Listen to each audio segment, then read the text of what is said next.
Bonjour, on se retrouve aujourd'hui pour faire les vérifications extérieures sur la C4 Cactus modèle 2018. On va commencer par la trappe à carburant. J'ouvre, mon bouchon est bien fermé, pas de souci. Donc à ne surtout pas faire en station-service, il ne faut pas fumer, pas téléphoner et pas déborder. On va contrôler maintenant le flanc du pneu arrière gauche. Mon flanc qui est ici n'a pas de déchirure ni dernier. Si je veux trouver mes témoins d'usure, sur un pneu Michelin, il faut aller chercher le petit bibendum qui est marqué ici, là. On le voit à peine et on met les doigts pile en face et on va trouver nos témoins d'usure. L'aquapanning, c'est une fine pellicule d'eau qui va se former entre votre pneu et la route, malheureusement, et justement vous allez perdre l'adhérence et risque d'accident. Donc pour éviter l'aquapanning, la meilleure solution, c'est de réduire son allure. La sécurité enfant sur les portières arrière se trouve ici. C'est la petite frappe à froid que vous avez là. Donc à utiliser avec la clé contact. Il faut savoir que quand vous utilisez cette commande là, l'enfant qui sera situé sur les sièges arrière ne pourra pas ouvrir la portière de l'intérieur. Mais par contre, les parents ou par exemple en cas d'accident malheureusement les pompiers pourront toujours ouvrir la porte de l'extérieur. Pour trouver l'étiquette sur la C4 vous indiquant la pression des pneus avant et arrière, vous la retrouvez sur le pied milieu en ouvrant la porte côté chauffeur. Donc comme vous pouvez voir ici, 2 barres 3 à l'avant, 2 barres 2 à l'arrière, 2 barres 3 à l'avant, véhicule chargé, 2 barres 5 à l'arrière, véhicule chargé aussi. Sachant que la pression de pneus doit s'effectuer tous les mois ou avant chaque grand voyage. Vous pouvez aussi retrouver ces différentes informations sur la notice d'utilisation de votre véhicule ici qui est dans le vide-poche. Au niveau des balais d'essuie-glace, comment vous pouvez détecter que vos balais d'essuie-glace sont défectueux en roulant? C'est simple, les balais d'essuie-glace sont là pour justement essuyer et retirer l'appui sur votre pare-brise. Donc si vous laissez des traces, votre balai d'essuie-glace est à changer. Pour trouver les gicleurs sur la C4, c'est simple, les gicleurs se trouvent maintenant directement incorporés dans votre balai d'essuie-glace. C'est ce qu'on voit, c'est cette petite durite qui vient se fixer là. On la retrouve aussi ici, là. Et pensez toujours à contrôler votre balai d'essuie-glace arrière, qui est ici. Pour contrôler la bonne fermeture du coffre, c'est simple, je regarde simplement que mon coffre ne se relève pas. Pour ouvrir le coffre, ça se situe juste en dessous. On vérifie qu'il n'y ait aucun chargement sur la planche arrière qui pourrait devenir malheureusement un projectile en cas d'accident. Et aussi un problème de visibilité en vision directe sur une marche arrière. Donc jamais d'éléments sur la planche arrière. Pour accéder aux ampoules arrière sur la C4, pour changer une ampoule, malheureusement, vous ne pouvez pas faire autrement que de démonter toute la moquette arrière qui se situe ici, à gauche ou à droite. La roue de secours se situe sous le tapis avec le triangle de présignalisation. Et rappelez-vous que le triangle de présignalisation ne se met jamais sur l'autoroute. On ne le sort pas. On va passer maintenant aux éclairages. On va démarrer la voiture pour justement actionner les feux diurnes. Donc on va aller chercher les feux diurnes.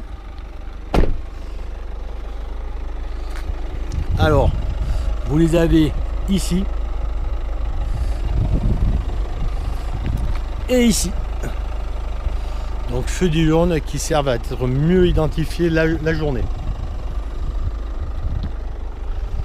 On va couper le contact et on va aller chercher maintenant nos différents feux à contrôler. On va contrôler par les feux de position. Donc j'actionne ma commande de feu de position. Rappelez-vous, vous allez retrouver ces indications là sur la première vidéo vérification intérieure C4 Cactus. Alors nos feux de position, mais en vrai on va les retrouver, ils sont ici, toujours pareil, à l'emplacement sur la C4 Cactus des feux diurnes. On les retrouve ici. Mais en plus, vous allez avoir des feux de position à l'arrière.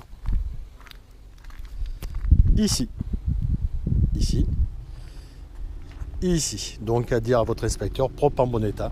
il fonctionne. On va mettre les feux de croisement que nous allons retrouver plus bas ici et ici, propre en bon état. Donc vous n'avez pas de feu de croisement à l'arrière, je vous rappelle. On va mettre les feux de route. Donc rappelez-vous, il faut tirer la commande vers vous. Voyant bleu qui va s'allumer. Feu de route ici et ici. Donc si vous avez du mal le jour de l'examen pour trouver vos feux de route, rappelez-vous, baissez-vous directement dans le champ de vision, votre champ de vision directement face à votre phare. C'est celui qui éclaire le plus. On va retirer les feux de route et on va utiliser maintenant, contrôler plutôt, les feux de brouillard avant. En feu de brouillard avant, vous les avez en dessous, ici et ici. Donc les feux de brouillard sont à allumer en cas de pluie, de brouillard et de neige qui tombe. Pour mettre les feux de brouillard arrière encore en couvert l'avant, on va passer à l'arrière. Ici, vous avez votre feu de brouillard à l'arrière. Donc sur la C4, il n'y en a qu'un. Feu de brouillard arrière à utiliser en cas de brouillard ou de neige qui tombe. On va passer maintenant à tout ce qui est feu de recul. Donc rappelez-vous que vous avez le droit de demander à votre moniteur, l'aide à votre moniteur justement, pour pouvoir mettre le feu de recul et aller voir derrière avec votre inspecteur.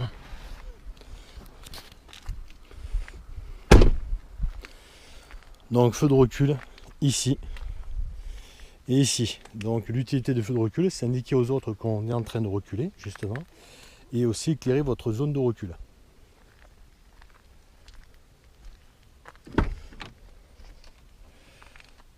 On n'oublie pas de retirer la marche arrière. On va contrôler maintenant l'éclairage des plaques d'immatriculation qui vont se trouver dessous, qui est ici et ici. Pour contrôler les plaques d'immatriculation, ici bien fixé, en bon état. On passe à l'avant puisqu'il y a les deux à contrôler. Ici, bien fixé, en bon état.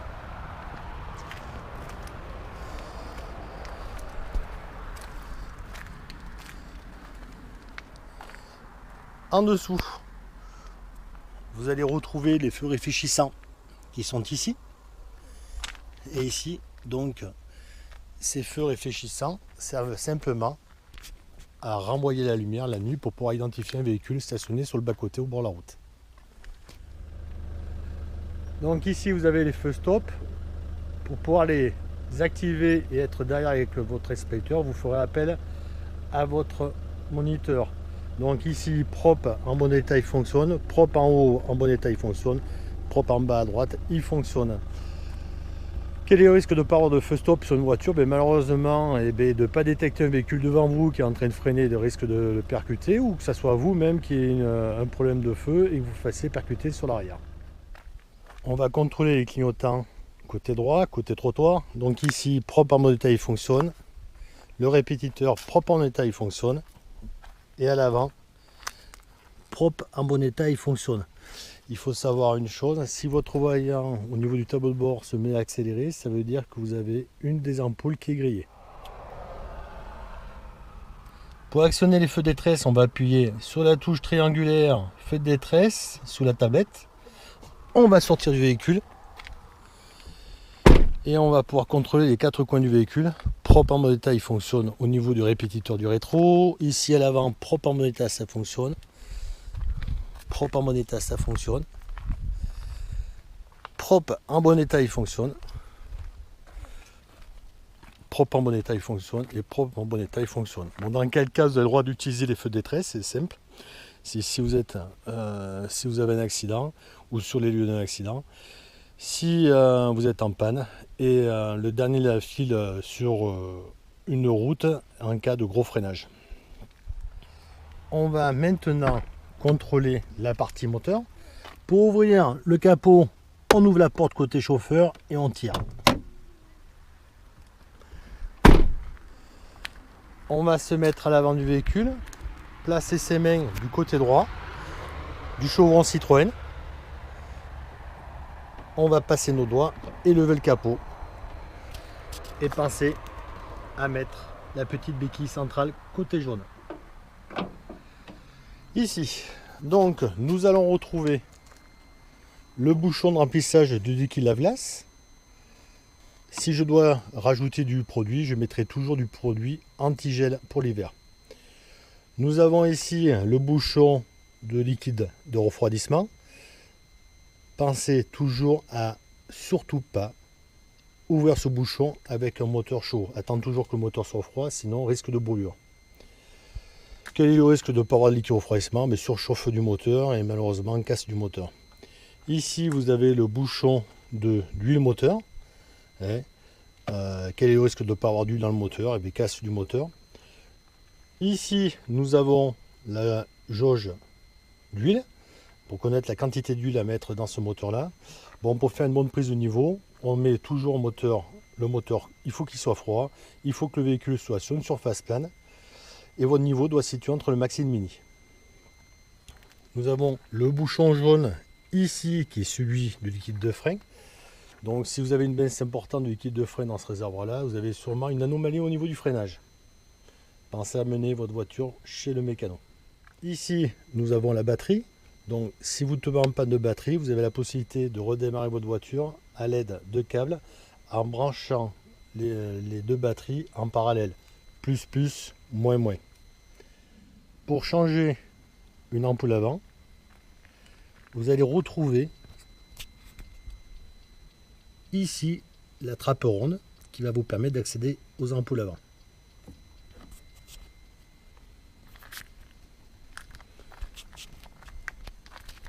Pour refermer, on retire la béquille, on descend son capot, on le fait claquer et on vérifie qu'il soit bien fermé et c'est le cas.